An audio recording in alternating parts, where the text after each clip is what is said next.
Hello, I hope you've been enjoying your tutorial so far. Now, in this segment, we are going to cover super tokens. And I'd like to have a little discussion before we start. Let's go to our dictionary area. And I've got my dictionary open. And these are some of the different types of super tokens that you can create. Let me explain. When you're writing real time, if you would like your bylines to come out in the proper format, your colloquy to come out in the proper format, and so on, this is what you need to do. First off, you need to have a consistent stroke in order to make this a very time-saving factor for you. What super tokens will do for you is allow you each time before a real-time job to go in and change the token. That means to go in and just change the name of the attorney. You will not have to write your strokes anymore ahead of time.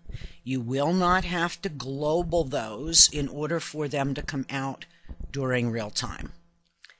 Now, if you have gotten into the habit of stroking an individual's name, let's say the first syllable of their name twice, super tokens will not work for you. However, if you have been taught a consistent stroke, for instance, what I use is snoo and Jew or screw, whichever you were taught. Some people use 1, 2, 3, 4, 6, 7, 8, 9, whatever you were taught. I've had clients that use IFPLT or AOFPLT, whatever works for you to indicate your first attorney, your second attorney, and so on. So there are two parts to setting this up. Let's do what we need to do in our personal dictionary. What I want you to do is click on the Add button. And what I'm going to do is I'm going to click on my first super token so that you can see it a little bit better. Now, in my steno area, I have typed in SNAO, and again as a reminder, you can use regular English letters, and /SGL. So basically what you will be doing will be, let me go to Add, and I'm going to put in SNAO /SGL. And you will notice how the system knows the steno for it. Now, what you need to do for the English is going to depend on how you set your byline up. Because when I hit snoo Q, it's going to give me by Mr. So-and-so.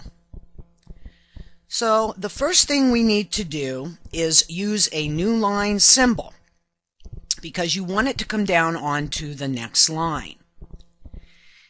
The next thing I'm going to do is I'm going to type in the word by in all caps. I'm going to leave a space. I'm going to use my @ symbol. And my identifier is going to be ATTY1, ATTY1. Now, you can use things like plaintiff, plaintiff 1, plaintiff 2, or DEFT, DEFT1, those types of things. You can also use Mr. ATTY1 or Mr. Snoo or whatever you want to use here as your identifier. However, If you are going to place the title Mr. in front of it, you cannot have any spaces. In other words, it would look like this. Mr. Snoo. Okay? So remember, if you're using Mr., Mrs., Ms., you cannot put a space in there. So I'm going to make this attorney 1. And now I'm going to put a colon. And I'm going to use, again, a new line symbol.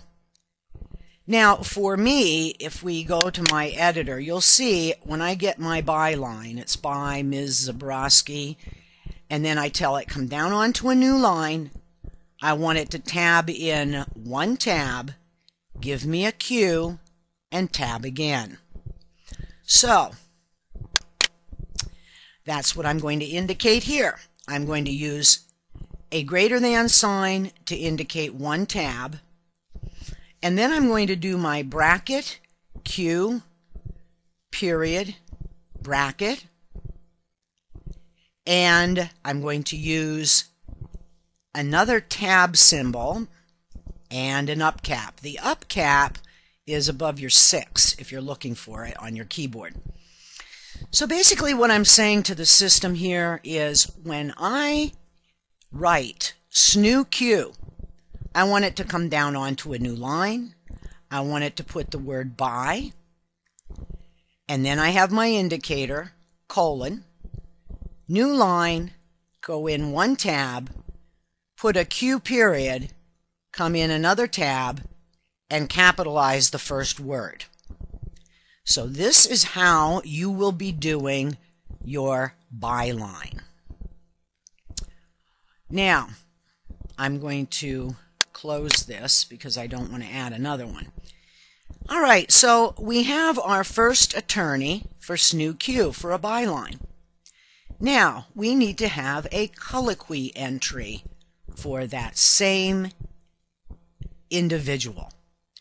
So right now, I'm going to go to snoo, and you will click on the add button.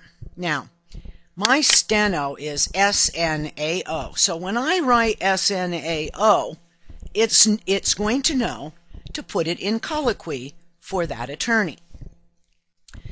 Now, there are two types of English commands here. The important thing for you to know right now before you do the colloquy is whether you have an alternate paragraph style. An alternate paragraph style will look something like this. Let's assume for a minute that you do not, and I emphasize do not. Let's say you have the court or Mr. Williams here, but you want your colloquy to start, let's say, way over here. And when it wraps around, instead of going to the left margin, you want it to block right under here, right under the text for the Q&A. If that is your setup, then you have an alternate paragraph style. If, however, your colloquy comes in one or two tabs and wraps to the left margin, then you do not. Now, for myself, I do not have an alternate paragraph style. So, for people that do not use an alternate paragraph style, this is the way you are going to define the English for snoo, or 1, 2, 3, 4, or whatever you're using for your consistent stroke for steno. I start mine out with a period. If, when you go into colloquy, you always write your end punctuation, then you don't need a punctuation mark. But sometimes for me, it gets so fast, I can't think fast enough to do a dash or whatever it is. So I have arbitrarily put a period here, and I take care of that when I edit. You will then need a new line symbol, and then you need to know how many tabs in is your Q&A. My Q, I'm sorry, not Q&A, but colloquy. My colloquy is in at the second tab, so I'm using 2 tab symbols here. The next thing you want to do is put an @ symbol, and you're going to use the same identifier that you did for your byline, for your SNU cue. You're going to use that same identifier for the SNU. So I'm using my ATTY1 again, colon, and an up cap. Okay?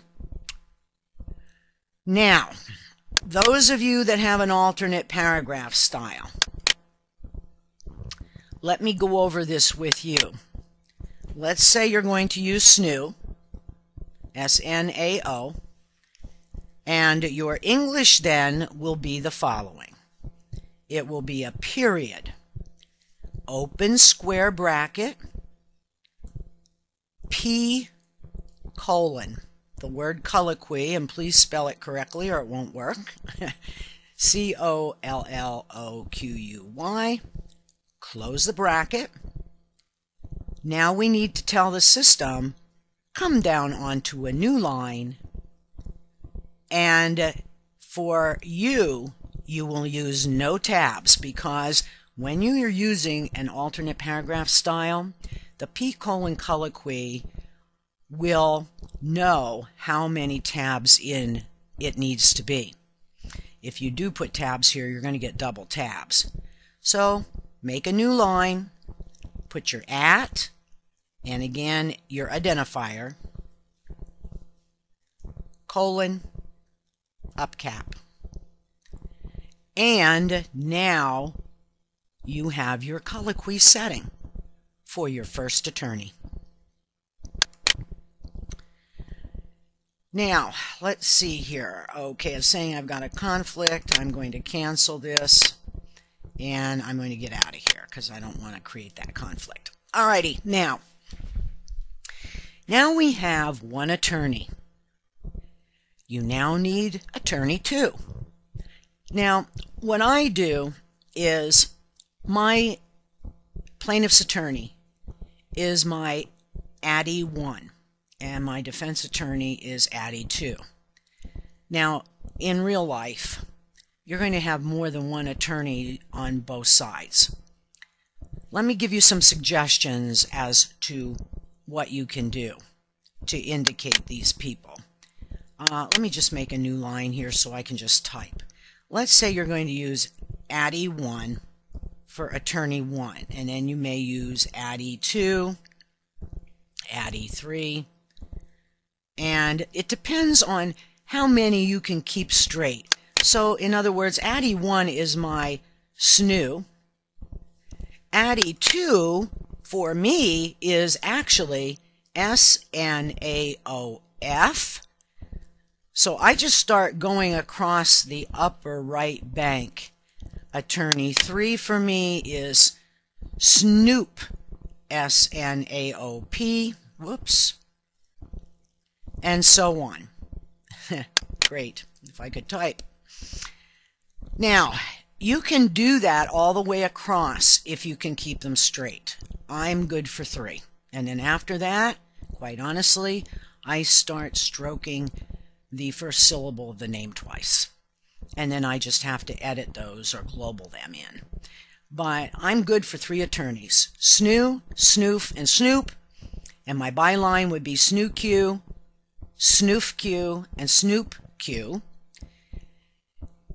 Now, if you think you can do up to 3, then what I would do for your defense side is I would start them with 4, 5, and 6. Okay, so you're going to have Addy 4, Addy 5, Addy 6.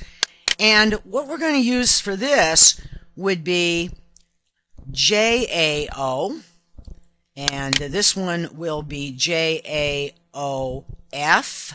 because again, I'm going across the top bank, JUF, and JAOP, and so on. So this is just to give you an idea of how you can split the 2 sides, okay?